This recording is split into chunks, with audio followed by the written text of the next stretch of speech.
என்னமோ அதே மாதிரி இருக்குது. எந்த தொல்லையும் இல்லை, நல்லா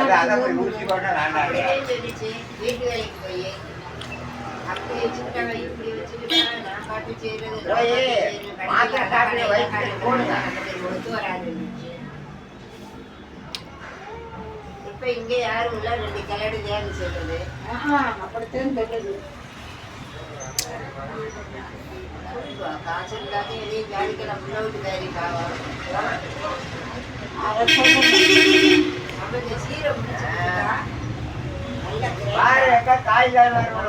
அளவுக்கு சீர் வரிசையை பிடிச்சிடுவா. அப்புறம் எந்த நாள் ஊரில் வீடு நான் வாங்கி போட்டிருக்கேன். இவங்க ஊரில் போய் போர் போட்டுட்டு நான் வாழ்ந்த வீட்டில் இருக்கணும். இவங்க எல்லாரும் போகிறாங்க. வீட்டை வித்துருவேன். கொடுத்துட்டு காசு வாங்கி கடை கட்டிடுவேன். அவ்வளோதான். இவன் எந்த வீட்டில் போய் இருப்பாளுங்க? சேலை போட்டுருக்காங்களா, தோட்டத்தில் வீடு கட்டியிருக்காங்களான்னு அதுக்கிட்டே இப்போ போராடுவேன். எந்த கொண்டையும் இல்லாமல் பறக்க மாட்டாங்க. கடனாளியாக கொடுத்துருக்கோம். அப்புறம் சம்பாதிச்சு எதாவது வாங்கலாங்க.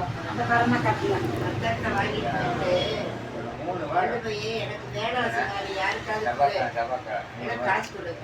இல்லை நீ வேண்டாட்டிட்டேன்னா வேற டக்கு டக்கு கடையை கட்டிட்டு